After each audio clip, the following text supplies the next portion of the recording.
ಸರ್ಕಾರ ನಡು ಬೀದಿಯಲ್ಲಿ ಸಂತ್ರಸ್ತರು 24 ದಿನ ಆಯಿತು. ಈ ಸರ್ಕಾರ ಏನ್ ಮಾಡಿದೆ, ಏನ್ ಮಾಡ್ತಾ ಇದೆ? News 18 mega coverage, news 18 mega reality check.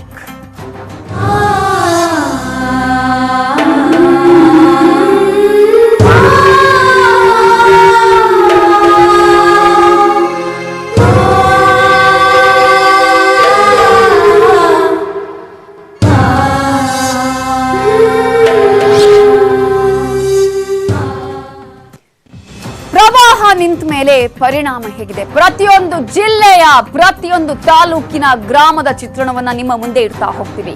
ಹೆತ್ತ ಮಗ ಕೈಬಿಟ್ಟು ಹೋದ ಬಳಿಕ ಬರಿದಾದ ಈ ತಾಯಿಯ ಬದುಕು ಬೀದಿಗೆ ಬಿದ್ದಿದೆ. ಪ್ರವಾಹಕ್ಕೆ ಮನ ಕುಸಿದ ಬಳಿಕ ಮನೆಯು ಕುಸಿದು ಅಜ್ಜಿಯ ಬದುಕು ಬೀದಿಗೆ ಬಿದ್ದಿದೆ. ಆ ತಾಯಿ ಕಣ್ಣೀರು ಹಾಕ್ತಿದ್ದಾಳೆ. ಪ್ರವಾಹ ಮುಗಿದ ಮೇಲೆ ಬೀದಿಗೆ ಬಿದ್ದ ಸಂತ್ರಸ್ತರ ಬದುಕು ಹೇಗಿದೆ ಅನ್ನೋದನ್ನ ನಿಮ್ಮ ನ್ಯೂಸ್ 18 ಕನ್ನಡ ನಿಮ್ಮ ಮುಂದೆ ಇಡ್ತಾ ಇದೆ. ಸರ್ಕಾರಕ್ಕೆ ಕುರ್ಚಿ ಚಿಂತೆ, ಜನರಿಗೆ ಬದುಕು ಕಟ್ಟಿಕೊಳ್ಳುವ ಚಿಂತೆ. ಕುರ್ಚಿ ವಿಷಯದಲ್ಲಿ ಸಂತ್ರಸ್ತರ ಗೋಳನ್ನ ಕೇಳ್ತಾ ಇಲ್ಲ ಸರ್ಕಾರ. ನ್ಯೂಸ್ 18 ಕನ್ನಡದಲ್ಲಿ ಬೆಳಗಾವಿ ಸಂತ್ರಸ್ತರ ಆರ್ತನಾದ. ನಮ್ಮ ಪ್ರತಿನಿಧಿ ಲೋಹಿತ್ ಅಲ್ಲಿನ ಜನರ ಜೊತೆ ಮಾತನಾಡಿಸಿದ್ದಾರೆ. ಹಾಗಾದ್ರೆ ಅವರ ನೋವೇನು, ಅವರ ಅಳಲೇನು ನೋಡ್ಕೊಂಡ್ ಬನ್ನಿ. ಸೊ ಈಗ ನಾವು ಏನಂತಂದ್ರೆ ಬೆಳಗಾವಿ ಜಿಲ್ಲೆಯ ಹತ್ನಿ ತಾಲೂಕಿನ ಶೇಗುನ್ಸಿ ಗ್ರಾಮದ ಒಂದು ವರದಿಯನ್ನು ಕೊಡ್ತಾ ಇದ್ದೀವಿ. ನಾವು ಹಿಂದ್ಗಡೆ ನೋಡ್ಬೋದು ಏನಂತಂದ್ರೆ ಯಾವ ರೀತಿ ಏನಿಲ್ಲ ಬೆಳೆಗಳಿದಾವೆ, ಇಡೀ ಬೆಳೆಗಳು ಎಲ್ಲ ನಾಶ ಆಗಿರ್ತಕ್ಕಂಥದ್ದು. ಈಗ ಕಬ್ಬು ಬೆಳೆದಿರ್ತಕ್ಕಂಥದ್ದು, ಕಬ್ಬು ಕೂಡ ಸಂಪೂರ್ಣವಾಗಿ ಕ್ರಮೇಣವಾಗಿ ಒಣಗ್ತಾ ಇದೆ. ಬರೀ ಪ್ರವಾಹ ಇಳಿಕೆಯಾಗಿ ಬರೀ 10 ದಿನ ಆಗಿದೆ. ಅಷ್ಟರಲ್ಲೇ ಇಡೀ ಕಬ್ಬೆಲ್ಲ ಒಣಗಿ ಹೋಗ್ತಾ ಇದೆ. ಪ್ರವಾಹ ಬಂದಂಥ ಸಂದರ್ಭದಲ್ಲಿ ಯಾವುದೇ ವಸ್ತುಗಳನ್ನ ಕೂಡ ಹೊರತೆಗೆಯೋಕೆ ಅವ್ರ ಕೈಯಿಂದ ಸಾಧ್ಯ ಆಗಲಿಲ್ಲ. ಅಂಥ ಒಂದು ಸಂದರ್ಭದಲ್ಲಿ ಜೀವ ಉಳಿಸ್ಕೊಳ್ಳೋ ಧಾವಕದಲ್ಲಿ ಏನಂತಾರೆ ಎಲ್ಲ ವಸ್ತುಗಳನ್ನ ಬಿಟ್ಟು ಹೋಗಿದ್ರು. ವಾಪಸ್ ಬಂದು ನೋಡಿದಾಗ ಎಲ್ಲವೂ ಕೂಡ ಈಗ ನೆಲಸಮ ಆಗಿರ್ತಕ್ಕಂಥದ್ದು. ಸೊ ನಾವು ಮನೆಗೆ ಒಳಗಡೆ ಇರ್ತಕ್ಕಂಥ ವಸ್ತುಗಳನ್ನ ನೋಡ್ಬೋದು. ಯಾವ ರೀತಿ ಫ್ರಿಜ್ ಆಗಿರ್ಬೋದು, ಒಂದು ಚಿಕ್ಕ ಮಗುವಿನ ತೊಟ್ಲು ಕೂಡ ಇಲ್ಲೇ ಇದೆ. ಎಲ್ಲ ವಸ್ತುಗಳು ಅಲ್ಲಲ್ಲಿಗೆ ಬಿದ್ದೋಗಿದ್ದಾವೆ. ಅವರ ಏನಾಯ್ತ್ರಿ ಅವತ್ತು? ಹೆಂಗ್ ಹೋದ್ರಿ ನೀವು? ಏನ್ ತಕೊಳಕಾಗ್ಲಿಲ್ಲ ನಮಗ್ರಿ? ಹೊಳಿ ಬತ್ರಿ ಭಾಳ ಆಟ್ರಿ. ಒಬ್ಬಕ್ಕೆ ಇದ್ದೀನಿ, ಅವ್ರದ್ದು ವಯಸ್ಸು ಆಗಿತ್ರಿ. ನಾವು ಹೊರಗೆ ಹಚ್ವಾಯ್ತೀನಿ. ಯಾರನ್ನ ಕರ್ಕೊಂಡು ಕಸಿಂದ ಆಳು ಹಚ್ಚಿ ಕಸಿಂದ ತಕೊಂಡು ಬರ್ತೀನಿ. ಆಳು ಬತ್ರಿ ಆಯ್ತಾ ಬಂತು. ನೀರು ಯಾರು ನೋಡಿದ ಆ ಕಡೆ ಎಲ್ಲ ಇಟ್ಟು ಕೆಸರು ಇತ್ತು ರೀ, ಮಳೆ ಆಗಿತ್ತು ರೀ, ಮ್ಯಾಗ ಮಳೆ ಐತಿತ್ತು ರೀ. ಇವು ಏನಾಗೋದಿಲ್ಲ ಅದ ಕಸಿಂದ ಮ್ಯಾಗ ಎಲ್ಲ ಒಗದ್ರಿ. ಇಲ್ಲಿ ಒಗದ್ರು ಎಲ್ಲ ಹೋಗೈತ್ರಿ. ಅಲ್ಲೇ ಕಬ್ಬಿನಾಗ ಎಲ್ಲ ಕಡೆ ಎಲ್ಲ ಹೋಗಿ ಬಿಡ್ತೀರಿ ಎಲ್ಲ ಸಾಮಾನು. ಅವೆಲ್ಲ ಡಬ್ಬಿಗಳ ಇವು ಹಂಡೆ ಕೊಡಗಳೆಲ್ಲ ಹೋದವ್ರು ಆ ಕಡೆ. ಇಲ್ಲಿ ಅಲ್ಲಿ ಓದಿಟ್ಟಿನ ಟೇಜರ ಸೀರೆ ಅವು ಎಲ್ಲ ಓದವ್ರಿ. ಅಪ್ಪ ರೀ ಎಲ್ಲ ಓದವ್ರಿ. ಏನೂ ಇಟ್ಟಿಲ್ರಿ. ನಾ ಹೆಂಗದ್ರಿ ಹಿಂಗದನಪ್ಪ. ನನಗೆ ಸೀರಿಲ್ಲ, ಏನೂ ಇಲ್ಲ ಮೇಮ್ಯಾಗ. ನನಗೆ ಗಂಜಿಕೆ ಅದ್ರಾಗ ಇದ್ನಿ ಅಡ್ಡ ಸೀರೆ ಅಡ್ರಾಗ ಸಿಕ್ಕವ್ರಿ. ಅವ ಮಾತ್ರ ಮತ್ತೇನು ಸಿಕ್ಕಿಲ್ರಿ ನನಗೆ. ಅವೆಡ್ನಿ ಮತ್ತು ಅವ್ರು ತಗೊಟ್ರಿ. ಅವ ಎಡ್ಡವ್ರಿ ಅವ್ರದ್ದು ಮಂದ್ಯಾಗ. ಈಗ ನಿಮ್ಮ ಮಕ್ಕಳು ಯಜಮಾನ್ರು ಅವರೆಲ್ಲ ಎಲ್ಲಿದಾರ? ಅವ್ರ ಪರಿಸ್ಥಿತಿ ಮನೆಗೆ ಹೋಗ್ಯಾನ್ರಿ. ಅವ್ರ ಅಕ್ಕನ ಮನೆಗೆ ಹೋಗ್ಯಾನ್ರಿ. ಅವಿಂದ ಬಡ ದನ ಭಾಳ ಇದ್ದು ರೀ. ಅವ್ನ ಸಾಮಾನು ಎತ್ತು ರೀ, ಹರ್ಕೊಂಡು ಹೋದ್ರಿ ಅವ. ಅವು ನಾರು ಏನು ಮಾಡಲಿ, ನೀರು ಭಾಳ ಬತ್ತು, ನೀವು ಬರ್ರಿ ಅಂದ. ಹ್ಞೂ ನೀವು ಹೋದಿನಿ ರೀ. ನಾ ಹಿಂದಿಂದ ಒಂದು ಪಿಸಿ ಒಂದು ಎಲ್ಲ ಬಿಟ್ಟವಾದವು ರೀ. ಈಗ ಮುಂದಿನ ಜೀವನ ಬಗ್ಗೆ ಹೆಂಗಂತ? ಇನ್ಯಾನ್ ದೇವ್ರು ಎಲ್ಲಿಗೆ ಹಚ್ತಾನೆ ನಾ ಏನು ಮಾಡಲಿ? ಅದ ಚಿಂತೆ ಐತೈತ್ರಿ. ನಾ ಎಲ್ಲಿ ಹೋಗ್ಲಿ ತಳ್ಕೊತ ಕೂತೇನ್ರಿ. ನಾ ಎಲ್ಲಿ ಹೋಗ್ಲ್ರಿ. ನಿಮ್ಮಂಥವ್ರು ಏನ್ರಿ ಪುಣ್ಯ ಮಾಡ್ರಿ ಅಪ್ಪ. ನನಗೆ ಯಾರು ಇಲ್ಲ. ಈಗ ಅವರ ಗೌರ್ಮೆಂಟ್ 10,000 ರೂಪಾಯಿ ಕೊಡಬೇಕು ಅಂತೇಳಿ ಕಾಯ್ದೆ ಮಾಡಿತ್ತೆ. ಆಮೇಲೆ ಮನೆ ಬಂದೆಲ್ಲ ಸರ್ವೆ ಮಾಡಬೇಕು ಅಂತ ಹೇಳ್ತಾ ಇದಾರೆ. ಯಾರಾದ್ರೂ ಬಂದಿದಾರ? ಯಾರಾದ್ರೂ ನಿಮಗೆ ಸರ್ಕಾರದಿಂದ ಏನಾದರೂ ಸಹಾಯ ಆಗೈತೆ? ನಾ 3,800 ರೂಪಾಯಿ ಕೊಡ್ಲಾತಾರ ನೋಡ್ರಿ ಊರಾಗ. ತಗೊಂಡ್ರಿ ನೀವು? ನಾ ಹೆಂಗೇನು ಕೊಟ್ಟಿಲ್ರಿ. ನಂಗೇನ ಏನು ಬಂದಿಲ್ರಿ. ಇನ್ನೇನೇನು ಕೊಟ್ಟಿಲ್ರಿ. ನಾ ಇದ್ದದ್ದು ಹೇಳ್ಬೇಕಾದ್ರೆ ಅವ್ರು ಒಟ್ಟು ಸರ್ವೆ ಮಾಡೋಕೆ ಬಂದಿಲ್ಲ.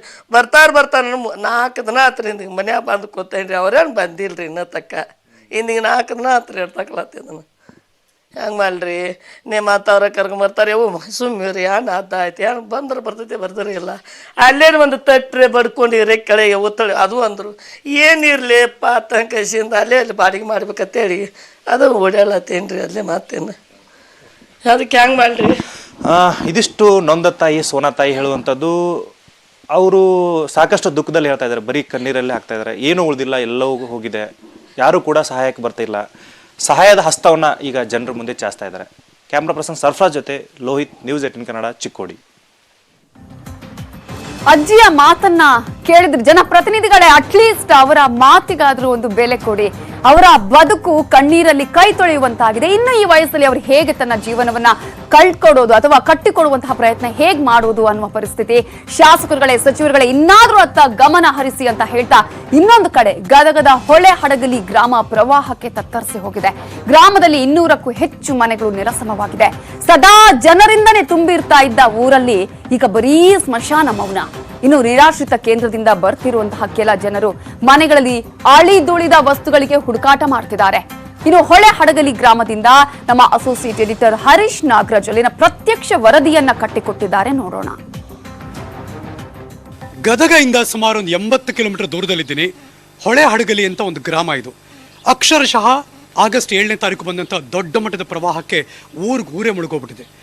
ಪ್ರವಾಹ ಬಂದು ಹೋದ್ಮೇಲೆ ಏನಾಯಿತು ಅನ್ನೋದನ್ನ ರಿಯಾಲಿಟಿ ಚೆಕ್ ಮಾಡೋದಕ್ಕೆ ಅಂತ ನಾನು ಈಗ ಊರು ಬಂದಿದ್ದೀನಿ. ಆ ಊರಿನ ಒಂದು ಓಣಿಗೆ ಬಂದ ತಕ್ಷಣ ನಂಗೆ ನಿಜವಾಗ್ಲೂ ಶಾಕ್ ಆಗುತ್ತೆ. ಒಂದು ಕ್ಷಣ ನಾನು ಹಿಂದೆ ನೋಡ್ತಿರುವ ಸಾಲು ಮನೆಗಳು ಕಂಪ್ಲೀಟಾಗಿ ನಾಶ ಆಗೋಗಿದೆ. ಆ ದೃಶ್ಯ ನೋಡಿದ್ರೆ ಒಂದು ಕ್ಷಣ ಮನಸ್ಸು ಕಲ್ಕುತ್ತೆ. ನಾವೆಲ್ಲಿ ಏನು ನೋಡ್ತಿದ್ಯಪ್ಪ ಯಾವಾಗಲೂ ಅಂತ. ಇದು ಮನೆಯ ಒಳಭಾಗ. ಈ ಡೋರನ್ನು ಟಚ್ ಮಾಡೋಕ್ಕೂ ಆಗಲ್ಲ, ಓಪನ್ ಮಾಡೋಕ್ಕೂ ಸಾಧ್ಯ ಇಲ್ಲ. ಕಾಲಿಡದೇ ಇರುವಂಥ ಸ್ಥಿತಿಗಿದೆ. ಮಂಚ, ಅಲ್ಲಿ ಪೀಠೋಪಕರಣಗಳು, ಪಾತ್ರೆ ಪಗಡೆಗಳು ಎಲ್ಲವೂ ಕೂಡ ಆಹುತಿ ತಗೊಂಡ್ಬಿಟ್ಟಿದೆ ಈ ಪ್ರವಾಹ.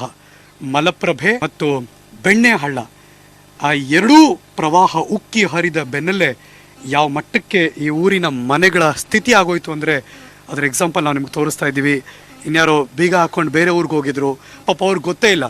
ಬೀಗ ಓಪನ್ ಮಾಡಿದ್ರೆ ಈ ಮನೆ ಒಳಗಡೆ ವಾತಾವರಣ ಹೇಗಿರುತ್ತೋ ಏನೋ ಅಂತ ಆ ಮಟ್ಟಕ್ಕೆ ಹತ್ತತ್ರ ಒಂದು 4.5 ಅಡಿ ಈ ರೇಂಜ್ಗೆ ಮಳೆ ಬಂದು, ಅಂದರೆ ಆ ಪ್ರವಾಹ ಬಂದು ಕಂಪ್ಲೀಟಾಗಿ ತುಂಬೋಗಿರೋದು. ಇದು ಕೂಡ ಓಕೆ. ಇನ್ನೀಗ ಬೇರೆ ಬೇರೆ ಪ್ರಾಣಿಗಳಿಗೆ ವಾಸ ಅಷ್ಟೇ ಇದು, ಹಾಗಾಗಿದೆ. ತೆಗಿಯೋಕೆ ಸಾಧ್ಯನೇ ಇಲ್ಲ ಇದು ಅನ್ಸುತ್ತೆ. ಬರೋದು ಮೇಲೆ ಯಾವ್ದು ನಿಮ್ಮ ಮನೆ? ಇದು ಮನೆ ಯಾಕೆ ಹಿಂಗಾಯ್ತು? ಹೊಳಿ ಬಂದ್ ಸರ್. ಯಾವತ್ತು ಈಗ ಎಲ್ಲಿದ್ದೀರಿ ನೀವೆಲ್ಲ? ಹೊಸ ಊರ್ಲಿದ್ದೀರಿ? ಶಿಫ್ಟಿಂಗ್ ಏರಿಯಾ ಅಂತ. ಅಲ್ಲಿ ಗೌರ್ಮೆಂಟ್ ಕಟ್ಕೊಟ್ಟಿರೋದಲ್ವಾ? ಓಕೆ. ಅಲ್ಲಿ ಚೆನ್ನಾಗಿದೆಯಾ ಹೋಗ್ಲಿ?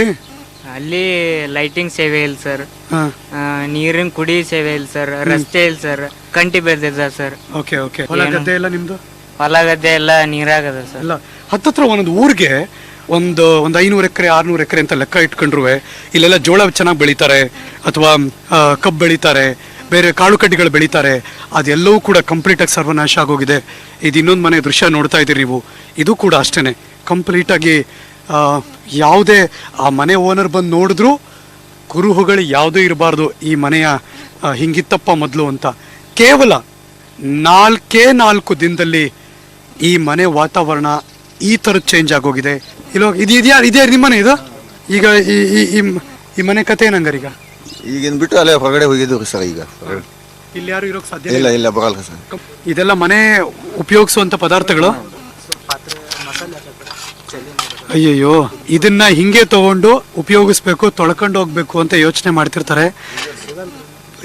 ಇನ್ಯಾರಾದ್ರೂ ತುಂಬಾ ಜನ ದಾನಿಗಳು, ದೊಡ್ಡ ಮನಸ್ಸು ಹೃದಯದವ್ರು ಇದ್ದಾರೆ, ಬಹುಶಃ ಅವರೆಲ್ಲರೂ ಕೂಡ ದಾನ ಮಾಡ್ತಾರೆ. ಬಟ್ ಸ್ಟಿಲ್ ಇವ್ರ ಪರಿಸ್ಥಿತಿ ಇವಾಗ ಈ ತರದ ಪರಿಸ್ಥಿತಿ ಹೊಳೆ ಹಡಗಲಿಯ ಪರಿಸ್ಥಿತಿ.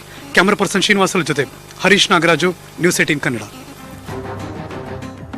ಇನ್ನು ಹೊಳೆ ಹಡಗಲಿ ಪರಿಸ್ಥಿತಿಯ ಬಗ್ಗೆ ಅಲ್ಲಿನ ಜನ ಕೂಡ ಮಾತನಾಡಿದ್ದಾರೆ. ಹರೀಶ್ ನಾಗರಾಜ್ ಅವರನ್ನ ಮಾತನಾಡಿಸಿದ್ದಾರೆ. ಜನ ಈ ಸಂದರ್ಭದಲ್ಲಿ ಏನ್ ಹೇಳಿದ್ದಾರೆ, ಅಲ್ಲಿನ ಪರಿಸ್ಥಿತಿಯನ್ನ ಏನು ಅಂತ ಅವರು ಅವಲೋಕನ ಮಾಡಿದ್ದಾರೆ, ನೋಡ್ಕೊಂಡ್ ಬನ್ನಿ. ಇವರೆಲ್ಲ ನೀವು ಯಾರು ನೋಡ್ತಿದ್ದೀರಿ, ಇವರೆಲ್ಲರೂ ಕೂಡ ಹೊಳೆ ಹಡಗಲಿಯ ವಾಸಿಗಳು. ಈಗ ಅವ್ರ ಊರು ಬಿಟ್ಟು ಅನಿವಾರ್ಯವಾಗಿ ಬೇರೆ ಕಡೆಗೆ ಬರುವಂತಹ ಸಂದರ್ಭ ಬಂದಿದೆ. ನಾನು ಅವ್ರನ್ನ ಮಾತಾಡಿಸ್ತೀನಿ. ಈಗ ಅವ್ರ ಸಿಚುವೇಶನ್ ಹೆಂಗಿದೆ ಅಂತೆಲ್ಲ. ಮುಂದೆ ಬನ್ನಿ. ಹೆಂಗಿದ್ದೀರಿ? ಏನ್ ಸಿಚುವೇಶನ್? ನಮಸ್ತೆ ಅಣ್ಣ. ನಮಗ್ ಬಾಳ ಕಷ್ಟ ಐತಿ.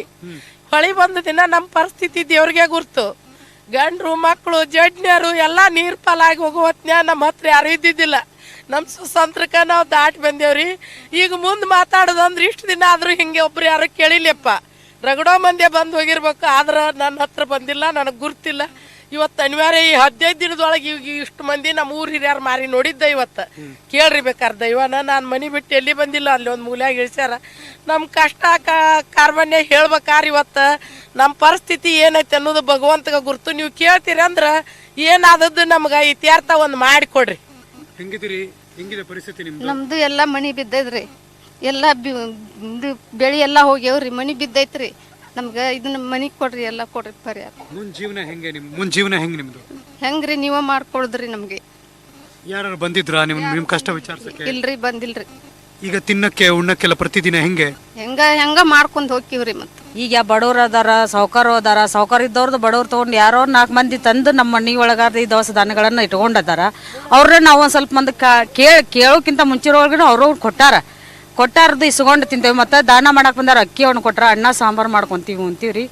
ಎಲ್ಲರದು ಸಮಸ್ಯೆ ವಜ್ಜೈತಿ, ಎಲ್ಲ ಹೊಲವಾರಿ ಎಲ್ಲ ನಾಶ ಆಗಿ ದನ ಕೊಟ್ಟಿಲ್ಲ, ಮೇವಿಲ್ಲ, ಮನುಷ್ಯರ್ಗೆ ಕಾಳಿಲ್ಲ, ಎಲ್ಲಾರ್ದು ಭಾಳ ಅಂದ್ರೆ ಭಾಳ ವಜ್ಜೈತಿ. ನಮ್ಗೆ ಮನೆ ಒಳಗೆ ಊರೊಳಗೆ ಹೋಗ್ಬೇಕಂದ್ರೆ ಮನೆ ಎಲ್ಲ ಬಿದ್ದು ಬಿಟ್ಟಾವ. ಬಾಗ್ಲ ತೆಗಿಬೇಕಂದ್ರೆ ಬಾಗ್ಲದೊಳಗನ ನೀರು ಬಂದು ಎಲ್ಲ ಒಳಗೆಲ್ಲ ಗೋಡೆ ಕುಸ್ತು ಬಿದ್ದಾವು. ಬಾಗ್ಲ ತೆಗಿಯೋಕ್ಕಾಗವಲ್ದು, ಹೊರಗೆ ನೋಡಿದ್ರೆ ಚಂದ ಕಾಣಿಸುತ್ತಾ, ಒಳಗೆಲ್ಲ ಬಿದ್ದು ಹೋಗೈತಿ. ನಮ್ಮ ಬಡವ್ರ ಜೀವನ ಎಲ್ಲ ನಿಮ್ಮ ಗತೆನ ನಮ್ಮದು ಒಂದು ಜೀವನವನ್ನು ರೂಪಿಸ್ಕೊಳಕ ಮಾಡಿಕೊಡ್ರಿ ಅಂತ ನಿಮ್ಮ ಕಲ್ಲಿ ವಿನಂತಿ ಕೇಳ್ಕೊಂತ. ಪರಿಸ್ಥಿತಿ ಅಂತೂ ಭಾಳ ಕಷ್ಟ ಆಗ್ಯದ ಸರ್. ಈಗ ಮಳೆ ಬಂದು ನಿಂತ ಮ್ಯಾಗನೂ ಕೂಡ ಈಗ 1 ವಾರ ಆಯ್ತು, ಆದ್ರೂ ಕೂಡ ಮೊಣಕಾಲ ತನಕ ಕೆಸರು ಐತಿ.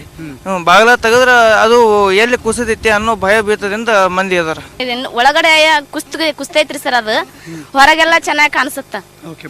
ಜೀವನಕ್ಕೆಲ್ಲ ಇದೆಯಾ ಇಲ್ವಾ? ಈಗ ಏನಿಲ್ರಿ ಸರ್, ನಮಗೆ ಯಾರು ಬಂದಿದಾರ ಕೇಳಕ್ಕೆ? ಯಾರು ಬಂದಿಲ್ರಿ ಸರ್, ನೀವ ಫಸ್ಟ್ ನಮ್ಮನ್ನೆಲ್ಲ ಕೇಳೋರು. ಅಂಥದ್ದೇ ಜಾಗಕ್ಕೆ ಹೋಗಬೇಕು, ರಿಯಾಲಿಟಿ ಚೆಕ್ ಮಾಡಬೇಕು ಅಂತ ನಿಮ್ಮ ನ್ಯೂಸ್ 18 ಕನ್ನಡ ತೆಗೆದುಕೊಂಡಂಥ ಇನಿಷಿಯೇಟಿವ್ ಇದು. ಹಾಗಾಗಿನೇ ಇಲ್ಲಿ ಬಂದ್ವಿ. ಈ ಜನಗಳ ಪರಿಸ್ಥಿತಿ ಏನು ಅಂತ ನಾನು ನಿಮಗೆ ಚಿತ್ರಣ ಸಮೇತ ಕಂಪ್ಲೀಟ್ ಆಗಿ ತೋರಿಸಿದ್ದೀವಿ.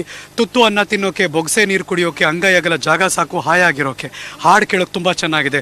ತುತ್ತನ್ನ ಇಲ್ಲ, ಬೊಗಸೆ ನೀರು ಕುಡಿಯೋಕಿಲ್ಲ, ಹಾಯಾಗಿರೋಕೆ ಒಂದಾಗಲ್ಲ ಜಾಗನೂ ಇಲ್ಲ. ಅಂತಹ ಸ್ಥಿತಿಲಿ ಇದ್ದಾರೆ ಇವರೆಲ್ಲರೂ ಕೂಡ. ಈ ಭಾಗದಲ್ಲಿ ಗದ್ದಿಗೌಡರು ದೊಡ್ಡ MP ಇದ್ದಾರೆ, ಈ ಭಾಗದಲ್ಲಿ CC ಪಾಟೀಲ್ ಮಿನಿಸ್ಟರ್ಗಿರಲಿದ್ದಾರೆ. ಯಡಿಯೂರಪ್ಪನವರು ನಾನು ಸರ್ಕಾರದ ಪರವಾಗಿ ನಾನು ಆಶ್ವಾಸನೆ ಕೊಡ್ತೀನಿ ಅಂತಿದ್ದಾರೆ. ಇದು ಆಶ್ವಾಸನೆ ಆಗಿರೋದು ಬೇಡ. AC ಇರೋ ಜನಗಳಿಗೆ ಏರ್ ಕಂಡೀಷನ್ ಇರೋರಿಗೆ, ಕ್ರಿಟಿಕಲ್ ಕಂಡೀಷನ್ ಇರೋ ಜನರ ಕಷ್ಟ ಅರ್ಥ ಆಗಬೇಕು ಅಂತಾನೆ ನ್ಯೂಸ್ 18 ಕನ್ನಡ ಈ ಮೂಲಕ ಸರ್ಕಾರವನ್ನ ಮತ್ತು ಸರ್ಕಾರದಲ್ಲಿ ಕೂತಿರುವಂತಹ ಜನರನ್ನ, ಜನಪ್ರತಿನಿಧಿಗಳನ್ನ ಎಚ್ಚರಿಸುವಂತಹ ಕೆಲಸ ಮಾಡ್ತಾ ಇದೆ. ಕ್ಯಾಮ್ರಾ ಪರ್ಸನ್ ಶ್ರೀನಿವಾಸನ ಜೊತೆ ಹರೀಶ್ ನಾಗರಾಜು, ಗದಗ್. ಬೇರೆ ಬೇರೆ ಜಿಲ್ಲೆಗಳ ಪರಿಸ್ಥಿತಿ ಇದಕ್ಕಿಂತ ಭಿನ್ನವಾಗಿ ಏನಿಲ್ಲ. ಹಾಗಾದ್ರೆ ಬೇರೆ ಬೇರೆ ಜಿಲ್ಲೆಗಳ ಅಲ್ಲಿನ ಪರಿಸ್ಥಿತಿ ಹೇಗಿದೆ ಅನ್ನೋದನ್ನ ನೋಡೋಣ ಬ್ರೇಕ್ ಆದ್ಮೇಲೆ.